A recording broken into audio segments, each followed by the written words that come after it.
Hello, Vol Nation. Welcome to another episode of Believe in Tennessee Football. I'm your host, as always, Kyler Curbison. Finally joined with Reed Bacon again, and we have a great podcast. Before we get into it, hit that like button. Please rate. Please subscribe. Do all that good stuff. Please share with your friends. Text it out. Tweet it out. Instagram it out. It all helps. Comments. Ask us questions in the comments. It all helps the algorithm. You guys are the best fans in the world, so please just keep doing that. But huge episode today, talking men's basketball. Huge win over Auburn. Talking baseball, the fact that they are just killing it, and Ben Joyce is an absolute saint. And we're talking a junior day coming up. This next weekend, we got a big-time recruit quarterback coming in, and just kind of explain to you guys what junior day is like for these recruits. So another great one. Let's hop into it. The game. Snap. The kick is in the air, and the kick this time is no, sir-ree. No, sir-ree. Final score, Tennessee 20, Florida 17. Pandemonium reigns. Loads up, fires long for the end zone. The pass is going to be caught by Tennessee. Tennessee wins! It's by Tennessee, Jawan Jennings. Jennings makes the catch in the end zone on the Hail Mary. Down at the 35, to the 40, to the 45, to the 50, to the 45, to the 40, to the 35, 30, 25, 20, 15, 10, 5. What did he do? All he did was score. Joey Pence, touchdown on play number 1. All right, so before we jump into the podcast, shout out our number one sponsor, as always, betonline.ag.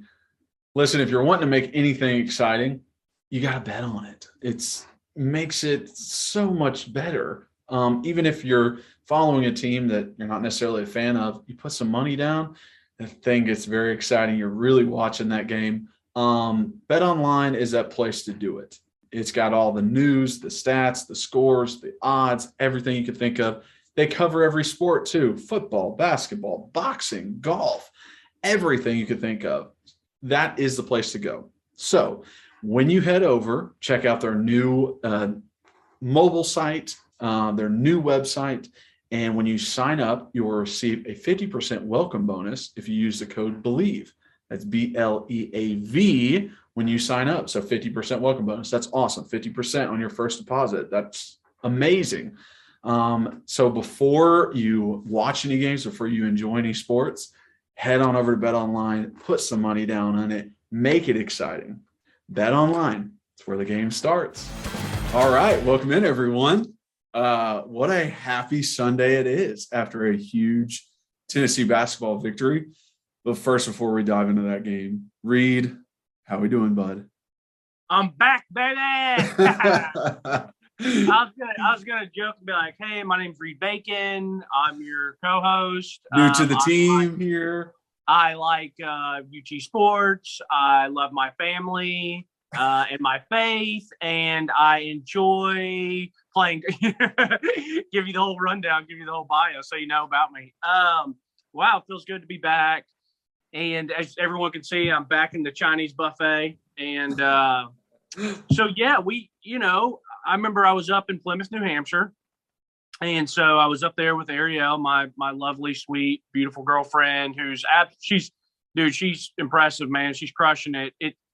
Being a travel nurse, it's like you hear the money and it's like, daggum, like this is some serious cash. But then you think about it, it's like she's up in Plymouth, New Hampshire, which is a beautiful little town, but it's very small. She doesn't really know anybody else besides working there, and then after a while I get there and I'm like, oh, snow, like I love it. They got like 16 inches of snow one weekend and I'm like, this is great. But then, she's been in the same hotel.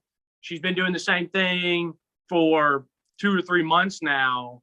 And so big boy's got to go up there and be there with her and support her. And yeah, she's going through it this weekend. She's on call and she worked like 15 hours or 14 hours yesterday after a long week. I mean, it's just. Tell her I feel for her, because when I was up in Montreal, that's pretty much what I was doing, just staying in a hotel, didn't know anybody except for teammates. Yeah. And just like trying to figure everything out. Funny story.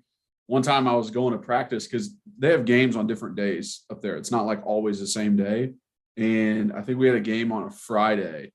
So then we had Saturday off, and then Sunday was the first day of getting back into practice and all that kind of stuff. So, and it was early morning. So it's like 6 a.m. and I'm leaving my place, and I live downtown. Like it was a downtown living area. So I walk across this street that's like very popular, like Saturday night, all that kind of stuff. It's 6 a.m. Sunday morning.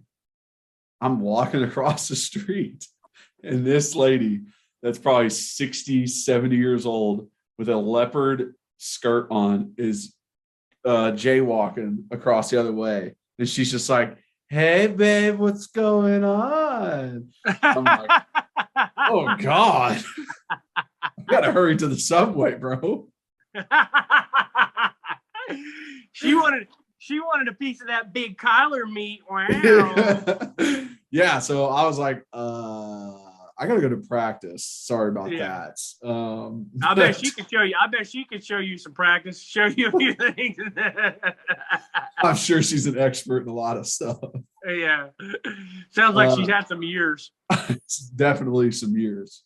But yes, it is very difficult to be away from your family for that long. Yeah.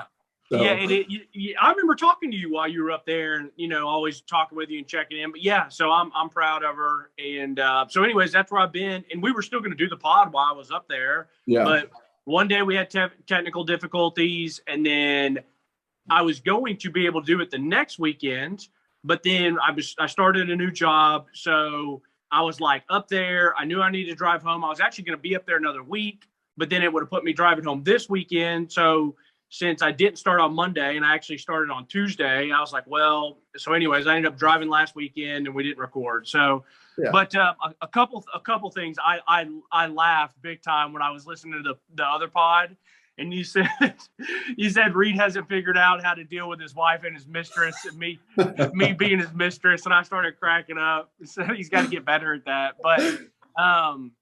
But yeah, no, I mean.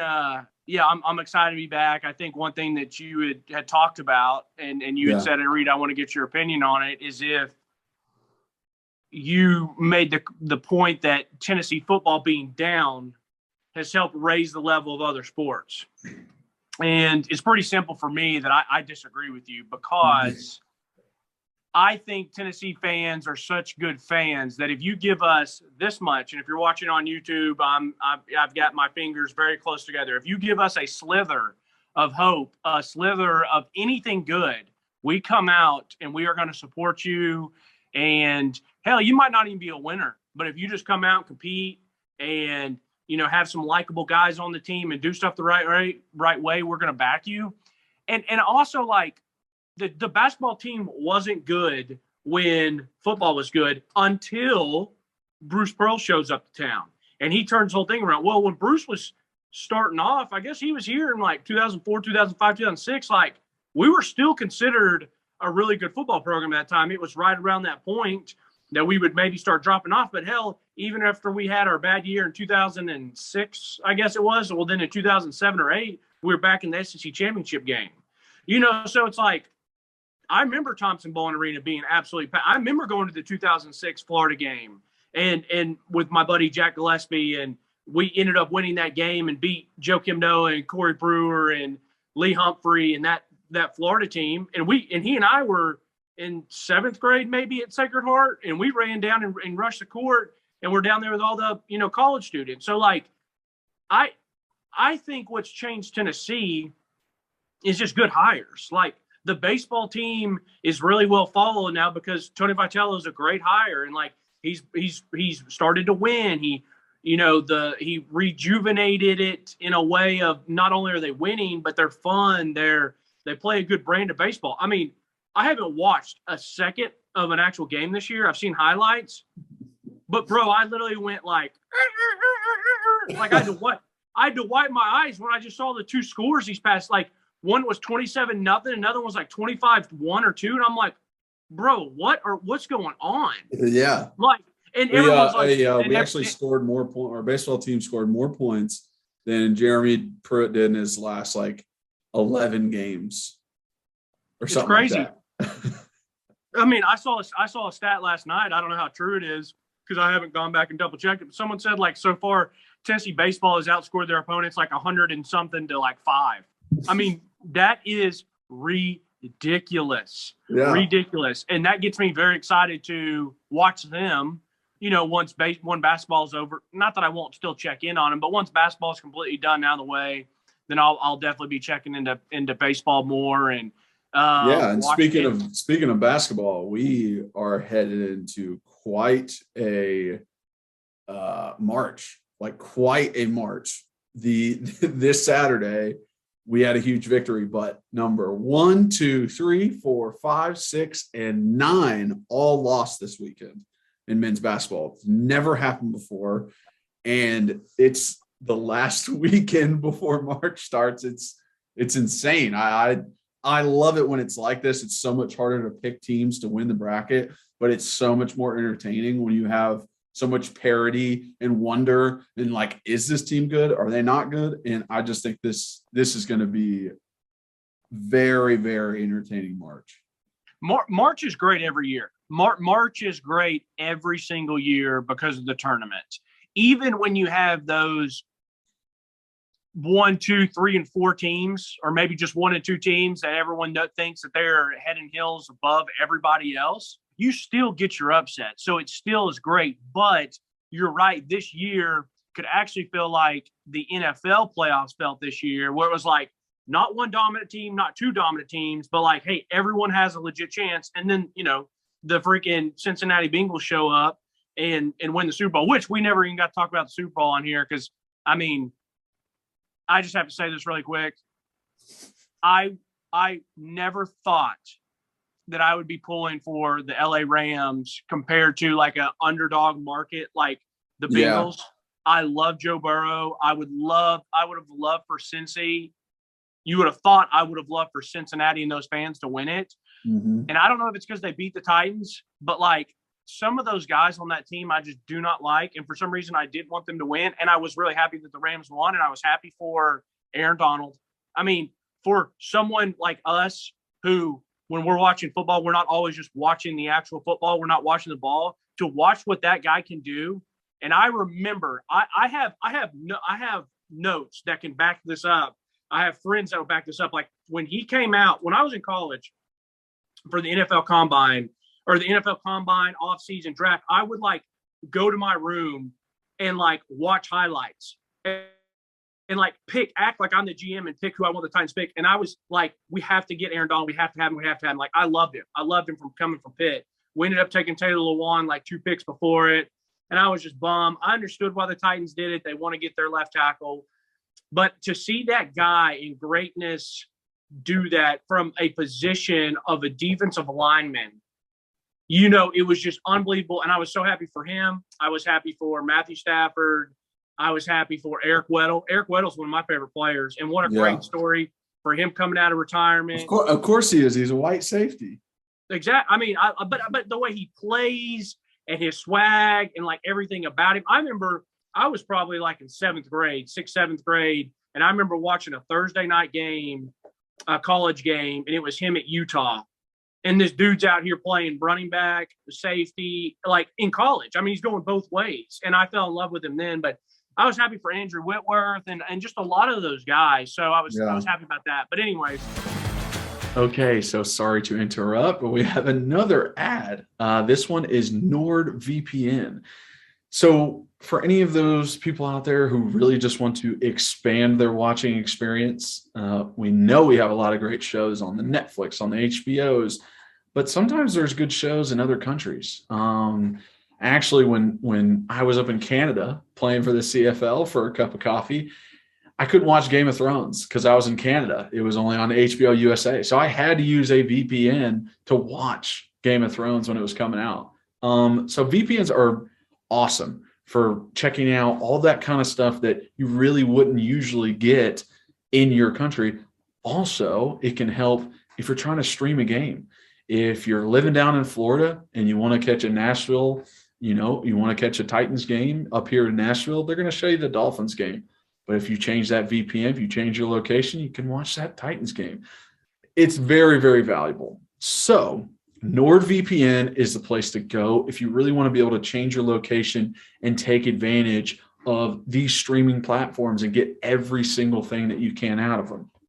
So to grab your exclusive offer from NordVPN, go to nordvpn.com/believe and use the code BELIEVE, BLEAV, and get 70% off your NordVPN plan, 70% off with one additional month for free. I mean, talk about a deal, 70% off, and you get an extra month. And what's also great is that it's a 30-day money-back guarantee. So if you, for some weird reason, don't enjoy it, you get your money back. So no harm, no foul. That's why NordVPN is the place to check out, really open up your streaming platforms and have a little bit better entertainment in your life. So go ahead and check them out, NordVPN. Basketball. So I got to go to the Auburn game. I had not been to a game in about 2 years. The last game I went to is when we played Memphis here. Ugly game. We lost. And then last year I didn't go because of COVID, and it's not the same. It wouldn't have been the same going and not a. I go to 1 or 2 football games a year, and I go to 1 or 2 basketball games a year because I want to feel that environment. And yesterday was absolutely incredible. Tyler Williamson, his mother-in-law and father-in-law are the Dushels. They have 4 season tickets. Well, I think they have more than that, but they got these 4 season tickets, center court, 15 rows up. Incredible. Yeah. Well, I mean, Tyler hits me up and he's like, hey, they got 2 extra tickets if you want to go. And I'm like, absolutely. So I took my dad. I don't think my dad's been in Thompson-Boling. My dad is a huge Tennessee fan. This year and these past couple of years, he's been following the basketball team more than I do. Like every night, like he's downstairs getting locked in, watching them games. The other night Tennessee was beating. Who the hell we play earlier this week? Missouri. Yeah. Yeah. The game was out of hand, and I wanted to check the score of another game. My dad's like, no. Like, go back till we finish the rest of this game. I'm like, Dad, we won the game. So he hasn't been to Thompson-Boling because he just likes to watch it at home. He likes, he doesn't want to get in all the crowds and all that nonsense, but he went yesterday, and it was such a great experience to do that with him. And so it was just awesome. Now I want to talk about the actual games. So I watched the Kentucky game. Going into that game, I did not think we were going to win. I just wanted us to keep it close. And I saw that we were favored, and I was like, well, maybe Vegas knows something. 1.5 points. I mean, I think honestly it was because they always say like your home away is worth 3 points. Correct. So I think like we're naturally underdogs, but they gave us a little bump because it is at home, and we still haven't lost at home. And what's funny? I didn't even know that. I did not know that. I was getting ready. It was like 2:00 yesterday. I'm getting dressed and ready to go to that game. And someone had texted me and said, we haven't lost at home this year. I was like, what?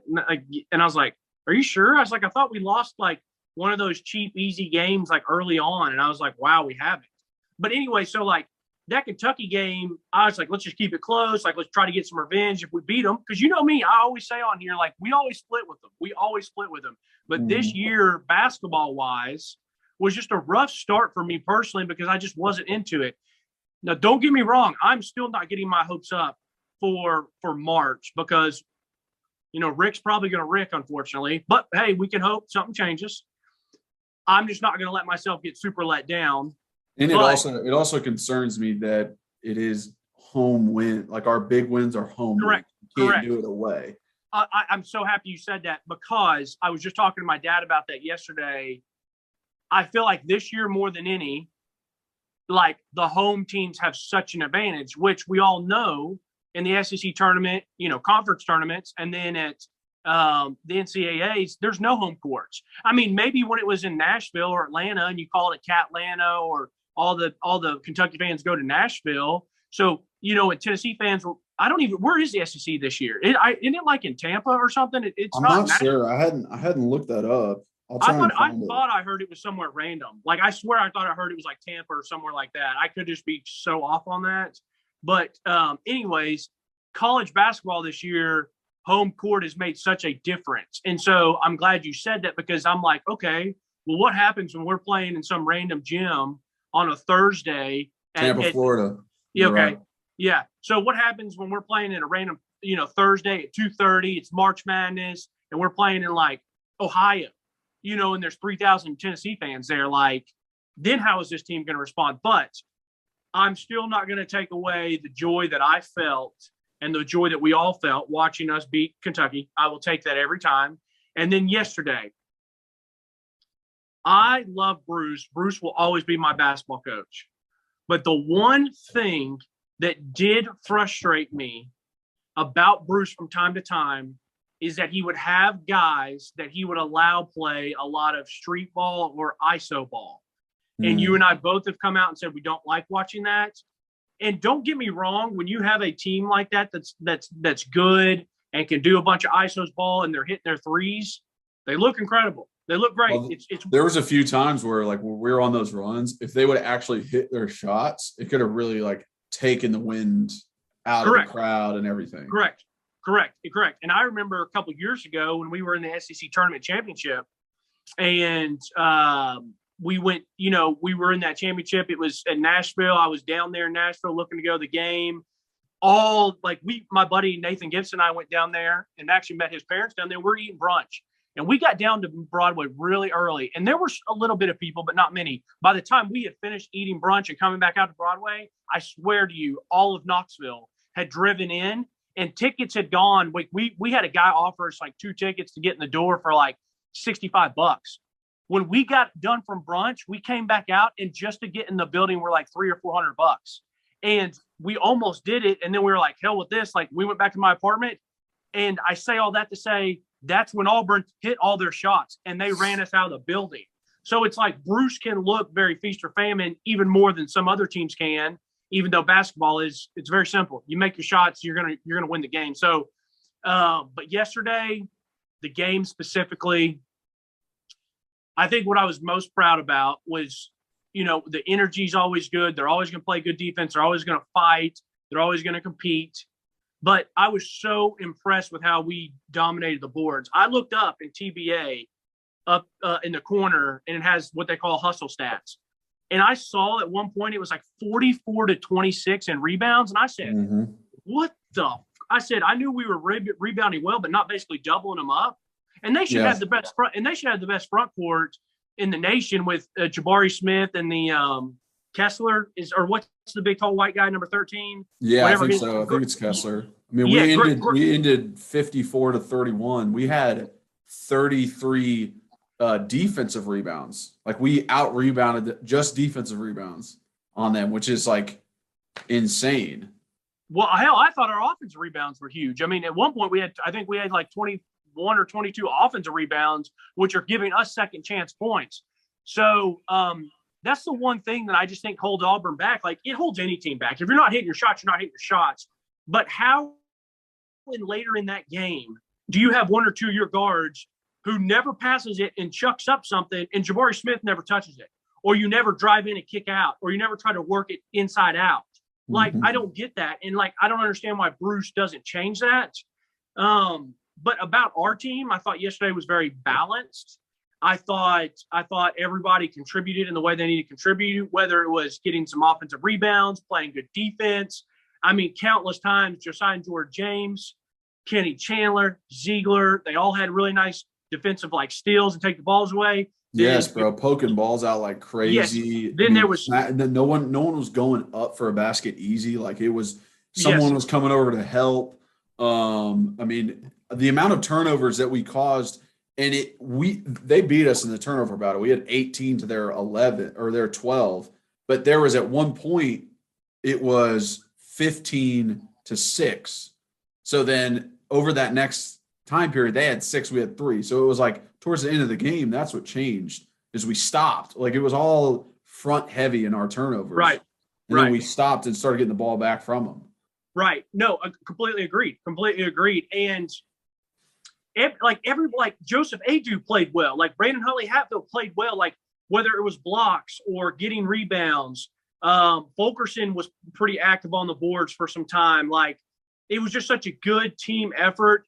Josiah Jordan James hitting a couple early shots and then having a real clutch 3 in the corner, second, pretty late in the second half. But I think I told my dad, I was looking up, I said, I'm feeling kind of nervous. But, I mean, there was like 14, 15 minutes left the second half, but we're down like 9 or 10. And I said, we got to have this game where it's even or we're within 1 or 2 by like the 8-minute mark. You know, I want to be there about the 8-minute mark, 7-minute mark. So then if we go on a run, then it's even closer. And, you know, you get to that 3-minute mark and you're like, hey, let's have a nice little lead. And I remember looking up and seeing that. And then I swear to you, I looked back up and we were up by like 11. And it was from like that 13:32 mark.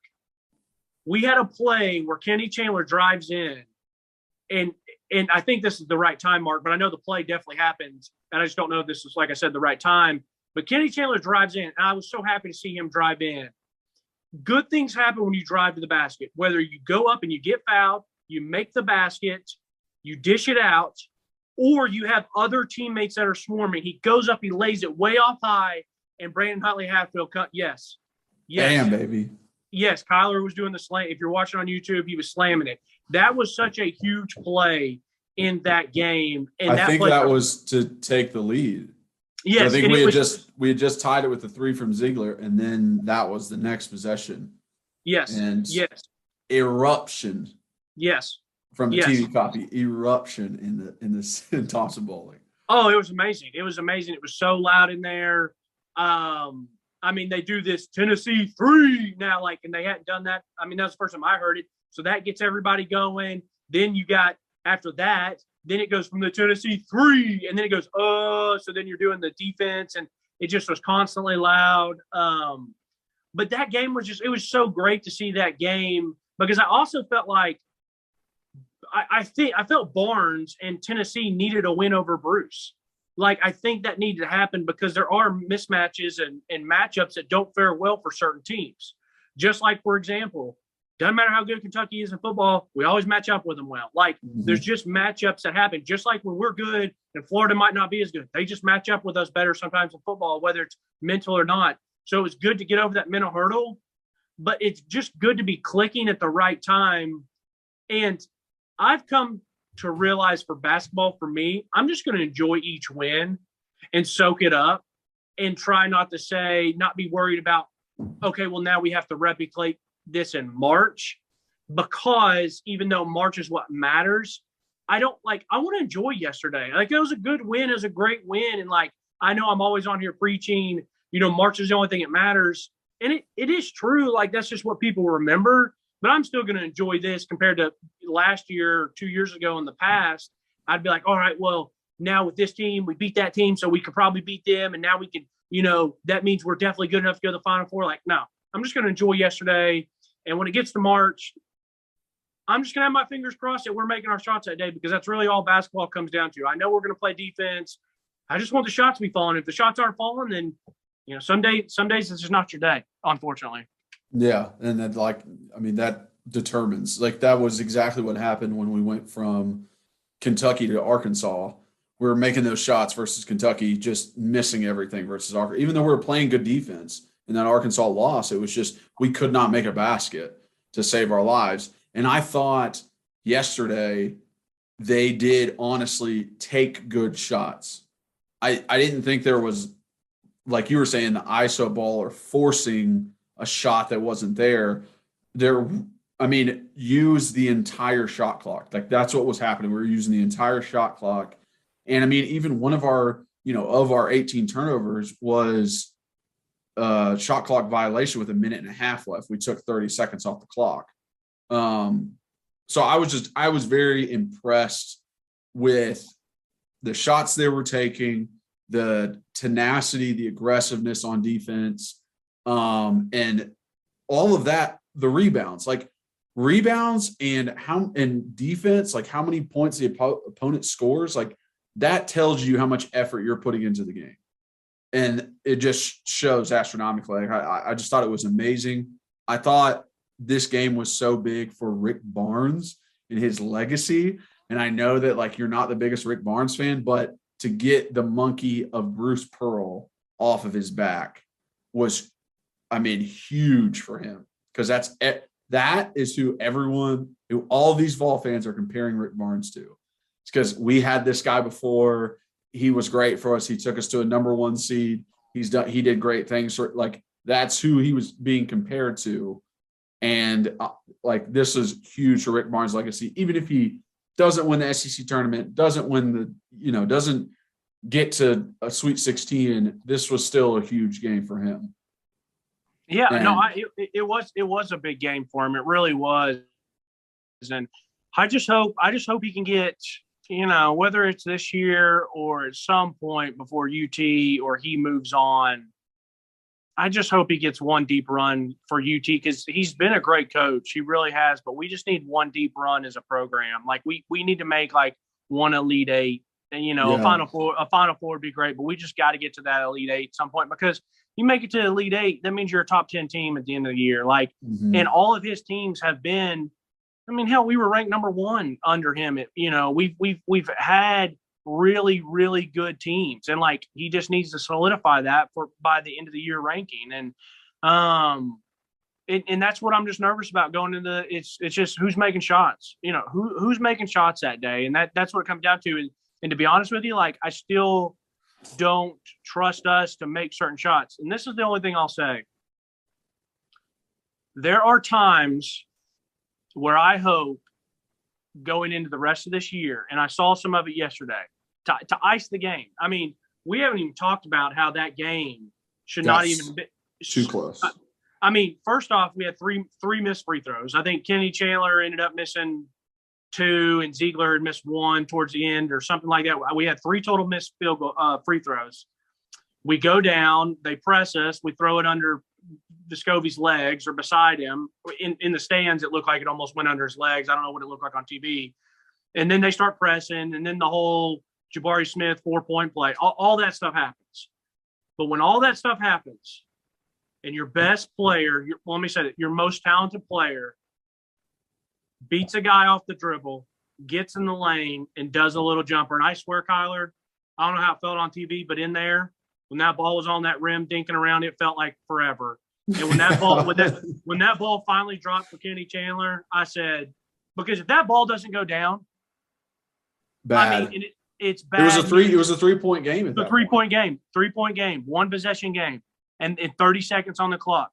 There was a real chance they lose that game, because if they go down and score it, hit a 3 or get, whatever the case might be, it's just not a situation you want to be in after we were up, 8, 9, 10, points, the last 2 or 3 minutes, like, shouldn't have been happening. But I say all that to say, I want to continue to see Kennedy Chandler and Ziegler getting to the rack. Yeah, that was one of my points. Is I was like, I want to see Ziegler with the ball in his hands more. I want to see him scoring more. I don't feel like he takes enough shots. Yeah, and so when I say take it to the rack, there were a couple times yesterday that Vescovi would get to the rack, or one of the or Ziegler or Chandler or even Triple J. They get in, they make a move, they beat their guy, they're in the rack, they go up, and then they try to pass it, and it's a turnover. Or they, like, literally, I think Vescovi went up, and all he had to do was a little floater, and he tried to pass it to Jordan James, and it was a turnover. Or some of the younger, smaller guys, Ziegler and Chandler, they'll get in the lane, and then they'll try to bounce pass it somewhere, and it gets taken. I'm like, when you've already beat your guy and you have a little 2-footer, just take the shot. Just finish. When you get in sometimes, finish at the rack. Like, that's all I want, because I feel like we beat the man, we do the hard part, then we get in there and we try to make one too many passes. So it's kind of like I love that we pass. We're balanced, we're all that, but like when it gets into tournament time, I'm gonna want Chandler and Ziegler driving in. I'm gonna really want more of Vescovi taking threes, and I want Josiah Jordan James to use his body.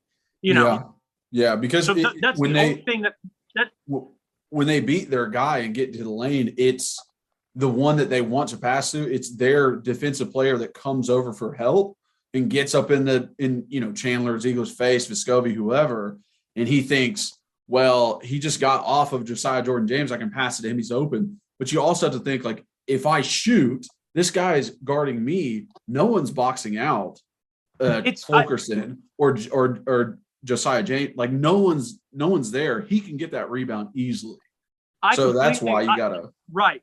And I completely agree with you, because you and I both would probably do the same thing they're doing in our respective sport. We're going to make the smart play. we're going to make the unselfish play. But sometimes when you're the best player or the most talented offensive scorer on the team, sometimes you have to play. I kid you not. There's been times where I played, and this isn't high school ball. This isn't college ball. This isn't even like freaking rec ball. This is like if I'm playing pickup hoops, and I want to win because I'm competitive. There's times where I know that I've done this so many times in my life. When I got a couple dogs on my team offensively, I'm like, bro, if you shoot it every time, I don't care. Like there's guys that I don't want to play with that are ball stoppers. They think they're James Harden or Kyrie. I don't want to play with them. But if these are guys that play hard, play good defense, and we're in a point when we need a bucket, I'm like, bro, I'm gonna be down there for the rebound. Like I'm gonna box him out, like get a shot up. Like I trust you. So like you're our best option to win, and that's what I want to happen. So moving on, this Arkansas game is a huge game. You know, that place is gonna be rowdy. Gonna be a big game. I want to win that game just to split with them to get back. You know, the seeding, yes, it matters. But like, let's just beat them. Like, and I want to see how these guards start to play as we go into March. Yeah. Two more things before we move on to the next topic, but I want to just point out the foul on Fulkerson before the half was, I've never seen anything like it. If we would have lost that game, it would have just started a storm all over again, like the Music City Bowl, like the Ole Miss game. Like it would just, it was insane how Fulker had that ball, was literally just going to like stand there or try and hand it off. And Auburn dude ran him completely through his freaking chest. Fulker wasn't moving his feet at all and calls it on him. If they would have called it on Vescovi, because there was like, shoulder to shoulder with Vescovi and his defender, then maybe, but to call it on Fulkerson was unbelievable. And then the second point I wanted to point out was Jabari Smith is by far the best player in college basketball right now. Overall player. He's insane. He is Kevin Durant Jr. Like he can do whatever he wants. He plays amazing defense, gets all the rebounds. Like that's something that's underrated too. I think, you think about the offensive side of the ball so much, but his defense is outstanding. But from the tip of the second half to the 6-minute mark, at the 6-minute mark, he made a three. Between that time period, he had turnover by stepping inbounds when he was trying to pass it. He had a technical foul. He was 1 for 5 from shooting percentage, and he had a 3 free throw makes. He was 3 for 4 on free throws. That time period right there is the reason why we won that game. Jabari still had an amazing game, 27 points total or something like that, and he started to go off at the end, but it was just too late, and there was too much of a lead for it to really work for him. But that 14 minutes of stopping him, getting him in foul trouble, not letting him get an easy basket. Like I think there was a possession where he missed 2 shots on the same possession by just getting another rebound, and he missed again because it was just great defense. That was the difference in that game. We were able to hold him in check for that 14 minutes. And I think that was the reason why we won. I'm so happy you brought him up too, because I really, really appreciated him. Like I enjoyed watching him. Like you see him on the court and he's different, bro. Like that's why he's going to be a top 3, 4, 5 pick in the NBA. Like he might be number 1. He just looks different. Like, when guys like he's out there and he looks like, I hope one day that UT gets a guy like that, because Grant was great. Grant Williams was not that. Like, I'm talking about physically, whether it's physical size and actual talent, but Grant, Admiral, I honestly feel like KC, Kenny Chandler is like that talent wise, but he's 6 foot. He's not 6'10". So it's so cool to watch a guy like that in person and to watch him. And you're so right. They did a great job getting in his head, frustrating him. Triple J had a great play where he just, the nice little poke away, as you called it earlier, the strip. And so, yeah, but dude's different and dude's awesome. And I'm excited to see what he does, as long as it's not against Tennessee in March, because he's a bad man. Like he's a ball player. Yeah, exactly. That's a team I would love to avoid in the SEC. I mean, it's on the court, it's literally like Joseph Adu or Brandon Huntley Hatfield, like, but as a guard, like that's what it looks like. Like he's so big, but he handles the ball well. I will say this: I don't know if you noticed this or if they ever said anything about it on TV, but I was watching and he took a corner three, and it's the one that he missed, and it looked like Ziegler must have got a piece of him, and he started complaining like, "Yo, like he got me," or like whatever. And then so if you're watching on YouTube, Jabari Smith's here. And Ziegler's coming and closing out, and so he runs by him and puts a hand up and jumps past him. Well, then he has to come back this way, and when as Ziegler's coming back this way, that's when Jabari Smith's complaining. Now, I don't know. I can't confirm for sure, but what it looked like is right when Ziegler went by, he looked up at him and said something, because then Jabari Smith looks at him, and I started cracking up. I told my dad, I was like, "Did you see that?" And he's like, "No, what happened?" And that's just so Ziegler. Like, it's nice to have a guy like that like stirs the pot, like, he probably fouled him, and Jabari Smith's like, "You'll call a foul," and then Ziegler probably runs by and is like, "That's like, right, bitch."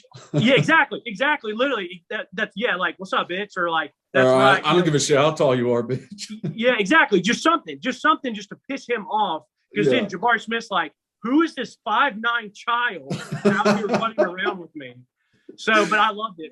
You got to have he's like, "Dude, my girlfriend's taller than you. Who are you? Why are you in my face?" Yeah. That's I kid you not. That's like some stuff that like I would do, like knowing that like you're on my team. Like somebody's not looking, and I get my helmet right up under their chin strap. And wait, you mean you'd get in a fight at an intramural game? Yeah, I wasn't gonna go because there. I'm on your team. I wasn't gonna go there, but I get a piece of somebody, and he turns around. I was like, "What's up?" And then they come by, and I walk behind 75. Yeah, for those that didn't get the inside joke, Reed played with our wait, flag. we need to no. We got to say that. That's another story for another time. We cannot. Yeah, I was just gonna just a little. He came in one game. He was living in Nashville. He came in and helped us for one game. I played no. That's all I'm saying. He came in for one game. He came in for one game, and there was a fight. Those are facts. I played like 4 or 5 games with you guys that year. So, but there was one in specific. Yeah, one specific one. Yeah. Yeah. But anyways, well, yeah. So I'm excited to see where it goes. I'm still not going to try to get my hopes up, because the team has potential, but there's a lot of teams with potential. So we'll see what happens. Mm-hmm. Exactly. Okay, there, listeners. We've got another ad here. This one is Athletic Greens. So tons of people take multivitamins, but it's important to choose one that is top quality. With one delicious scoop of Athletic Greens, you're absorbing 75 high-quality vitamins, minerals, superfoods, probiotics, and adaptogens to start your day right. Their special blend of ingredients supports gut health, your nervous system, your immune system, energy, recovery, focus, and even aging. It's also lifestyle friendly and fits a wide range of diets. There's only 1 gram of sugar and no chemicals or artificial anything. So, to reclaim your health and arm your immune system with convenient daily nutrition, it's just 1 scoop in a cup of water every day. That's it. To make it easy, Athletic Greens is going to give you a free 1-year supply of immune-supporting vitamin D and 5 free travel packs with your first purchase. All you have to do is visit athleticgreens.com/believe.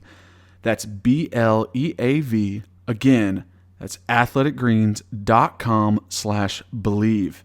These statements have not been evaluated by the Food and Drug Administration. These products are not intended to diagnose, treat, cure, or prevent any disease. Athletic Greens. Take ownership of your health. Okay, let's we talked about it a little bit, but bounce into baseball. I know you said you haven't physically watched any of the games, but one game got rained out. If not, we're 7-0. Like you said, all the scoring. We also have Ben Joyce, a pitcher that's throwing 104 miles an hour.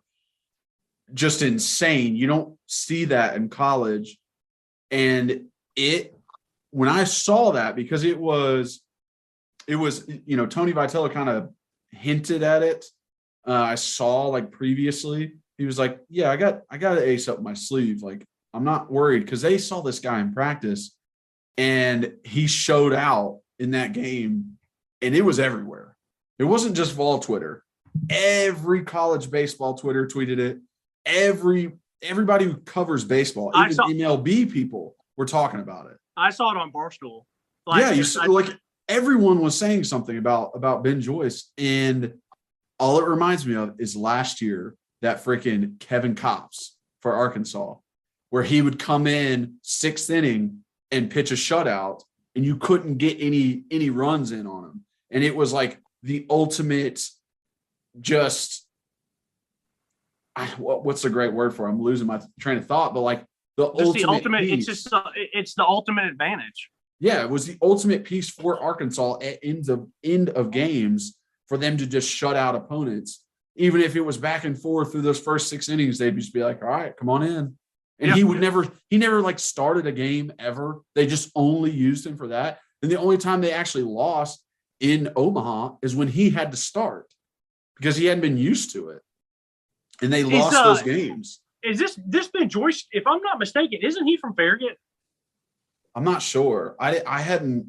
Do you have your phone? Do you have a phone that you can look that up? I want to know what year he is and where he's from. I don't. I thought he. Yeah, look that up real quick. I'll look it up. Let's see. It says Knoxville, Tennessee, hometown. Yeah, I swear I think he is from Farragut. He redshirted last year with surgery. Yep, Farragut High School.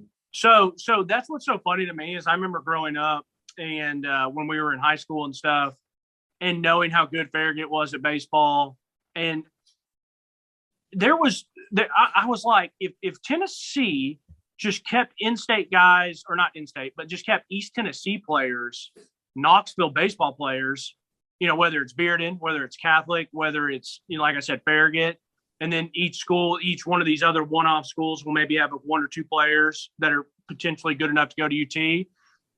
And then another thing, like soccer too, like it used to crack me up. I'm like, if we would just bring some of these baseball players here, like we would be good, like, and we had guys that were leaving to go to Vandy or other places, but it just cracked me up because I saw that yesterday. I'm like, I'm pretty sure he's from Farragut. It's like, they're 20 minutes down the road from campus. Like, what are we doing? So it's cool to see that he is a hometown guy. I mean, that's, and throwing heat like that's a joke. I mean, you got to have big bats are great, but you got to have somebody on the mound, like you said, that can just dial it up when it comes later in the season. Yeah. I mean, it's that I was confident before, but as soon as I saw that, it just shot through the roof. I was like, bro, get us to Omaha right now. Yeah. Like with that coming from the bullpen in the 6th inning, like, thanks. I love that. Love it. Yeah. Okay, so let's jump into this junior day we got coming up.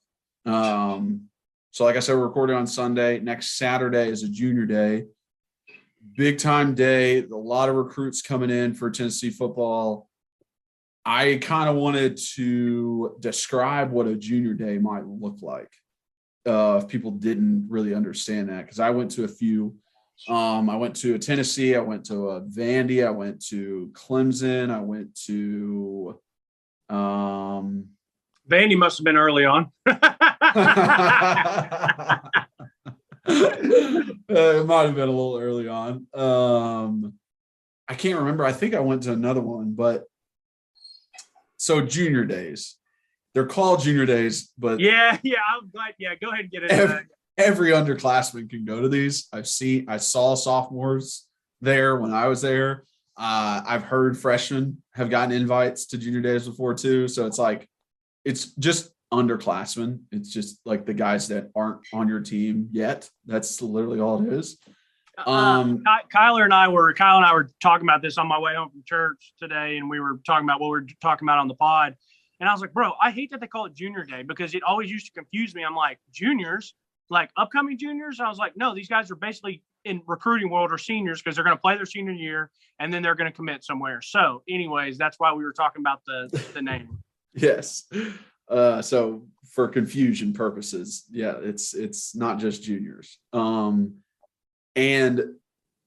this is one of those days. It's very strange and can be different for every single recruit that's there, because with like unofficial visits or official visits, it's a lot less of a group. Like even unofficial, you might have 3 or 4 guys there, like to see a game during the fall. But on a junior day, you got like 20, 30, I mean, maybe even 40 guys there. So there's not the coach attention that if you're a recruit and you want some like real one-on-one coach attention, like that's not the one. Like junior day is not where it's going to be unless you're a dog. You're one of the select few. Unless you got a 5-star next to that name, then they're going to talk to you. Or unless they are in dire need of that specific position, if they need that left tackle and there's a 4-star left tackle that hasn't committed, then they'll bring him into a meeting, maybe have him meet with the O-line coach for a long time. But if you're a 3-star, if you're a 4-star that's an athlete, if you're a 4-star that's just a wide receiver, you're not necessarily going to get that one-on-one attention. So don't expect that. What's really going to be done on that junior day is tours galore. It's tours of the athletic facility. It's tours of the Thornton Center, which is academics. It's tours of the dorm rooms. It's tours of the Smokies where you're eating food. It's tours everywhere. And then you got your photo shoot. Now, when I was coming up, there was no photo shoot. That's not what was part of the agenda. But nowadays, that's what's part of the agenda. And also what helps on a junior day is having a good basketball team, because every time they take them all to the game, every single recruit will be at the game, most likely first half, because that's what they usually do is they give you one half of basketball, sitting in the arena, watching the game. So it's important for men's basketball for fans to show up, but it's also important for football for fans to show up. Because it's funny you say this, because I didn't know if you were going to mention the basketball game, and I was going to say it's awesome that it's a big game next week and there's going to be a good crowd. But of course, me being me, I'm like, oh crap, why is it a nooner? Why isn't this a 4-o'clocker? To hopefully have more people. But it's still going to be a great atmosphere. No, it's still going to be packed. I don't, even if it is a nooner, people understand how big this game is, because this could get us a number 2 seed in the SEC tourney. Like Kentucky just lost to Arkansas. Right. I mean, we're right on that edge of being a number 2 seed in the SEC. So it's going to be a huge game. I think it's going to be packed out again. I mean, that's how Vescovi, he said that in his closing thing, like, hey, next week's a big game. We need you guys to be there. So it's going to be huge. But yeah, basketball, it's huge for recruiting too, because the guys will be there seeing the fans go crazy, seeing how much love all the fans are giving, and they're going to want that. So this is a time for recruits. I love when they'll pan the camera to a couple of them. The place is just going to erupt. Yeah, erupt. But this is a time for recruits to see everything else besides the coaching staff, pretty much. Like, you can have a good relationship with the coach staff, whatever. Like, this is your chance to see everything else and be like, would I want to spend 3 hours in this academic center on a, Thursday afternoon? Would I want to go to this swimming pool here? Would I want to, eat here? Would I want, like, all of that kind of stuff? But one thing that I would suggest on these, because I was on them, I've seen them before when I played there. Like, it was like, hey, nudge, nudge, wink, wink. You guys want to come to junior day on Saturday? Like, that's how it was. Like, coaches would like tell the players like, hey, come on, come to junior day, meet some of these guys, get them to want to come here. So we did that a few times. And, when players are a huge part of recruiting too, I don't know if people, like, when someone takes an official visit, you have a host. Like, I hosted guys before, like, I'm your host. You're hanging out with me the whole weekend. We're going to have a good time. I'm going to take you somewhere. You're going to have a good, like, that happens. But one thing about junior day, I think they should change a little bit. And I don't know if they have, but splitting the parents and the recruits. There's things like the academic center that parents love and they eat up, and they want to see the classrooms, and they want to see the the cool stuff that the guys are going to get. The recruits don't care about that. They don't care about the academic center. They don't care about, what the classrooms look like. They'd rather go take cool photos in the jerseys. They'd rather go eat some good food.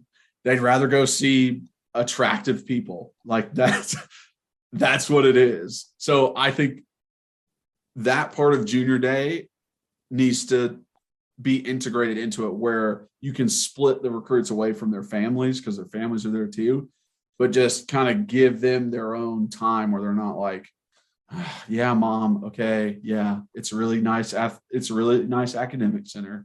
Yeah. I can study real well here. Like, you guys will fall asleep trying to listen to that talk. So I would say that's the only thing that I'm like, this is something that junior day should change, honestly. Yeah.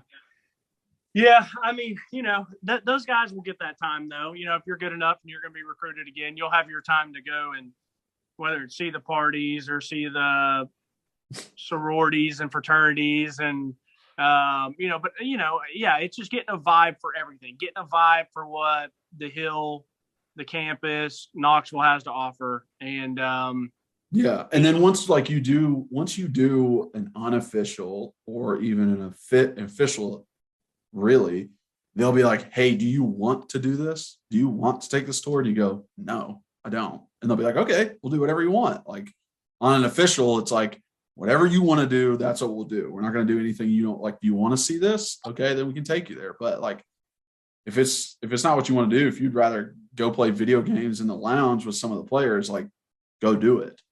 So, right. And that's why official visits are so much bigger of a deal, because guys get, choice on what they're doing. But the one big thing coming from this weekend is the quarterback, the Nico, and I'm not even going to attempt his last name. Imaliva. I don't know. Yeah. I just know the guy with the big hair, 5-star from California. Yeah, exactly. I saw that he was coming in, instead of being here for a day or so, he's going to be here for a weekend or 3 days. I'm like, well, if you're coming from California, like, wouldn't you want to be here for 3 days and not come in and leave the next day? Like, yeah, I'm not gonna think too much into it. Like, I mean, it kind of just makes sense. But yeah, it's good to have him here for a couple days. And he's probably got visits every weekend lined up.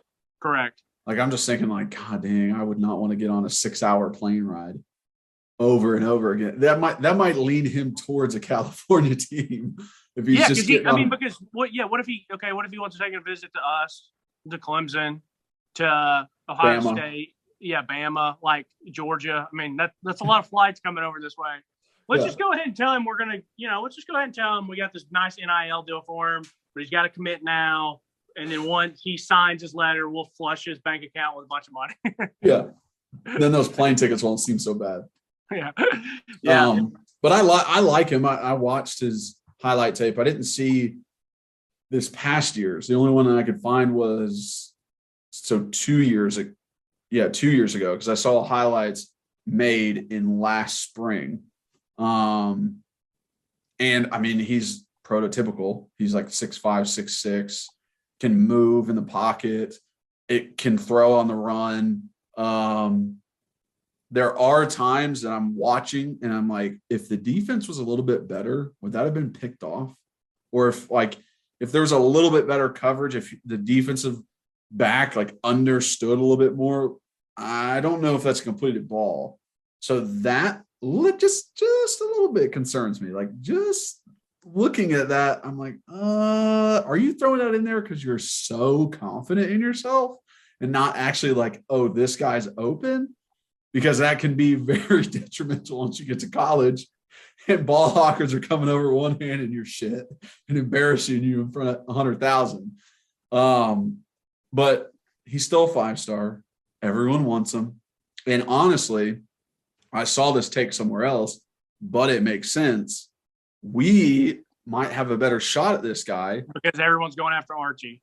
Because everyone wants Arch, man. All the big dogs want Arch. All those top 5 teams are just all after Arch, and they're not paying attention to anybody else. And it's like, well, you guys aren't showing me love. I'm going to go to Tennessee. They're showing me love. So we might actually get him. Well, it's funny you bring that up because I had not read that or seen that. But it's kind of just an obvious in recruiting, or like it was kind of obvious what you're going to say.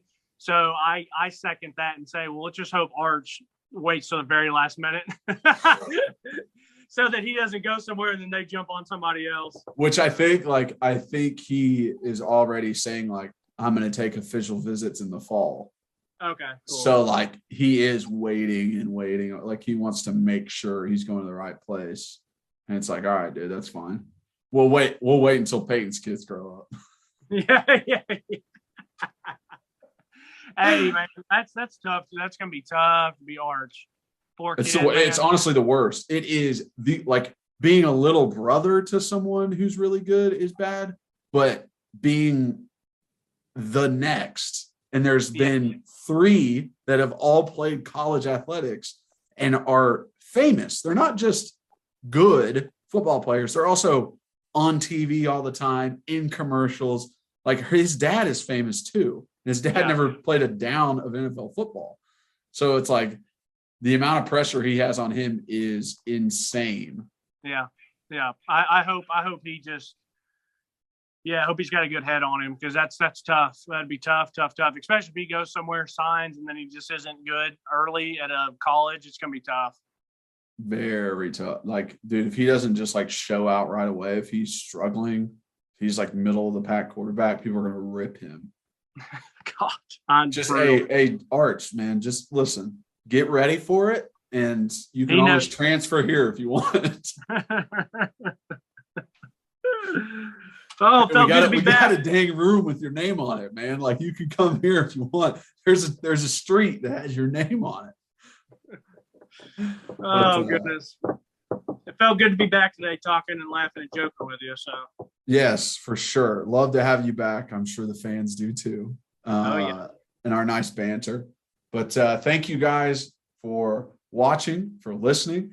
If you're watching on YouTube, subscribe, like, hit that notification bell. If you're listening on any of the platforms, follow us. Turn on the notifications that you when the podcast comes out. Rate us, please. And share with your friends and family. Let them know what we're doing. Let them know we got that content lined up for you. Spring ball is coming up, so we're going to get to go to a practice and be able to break that down for you guys. So whenever that happens, get ready. We are able to go to a whole practice, so we can give you inside scoops no one else can. So why not watch us? And we're entertaining as all get out.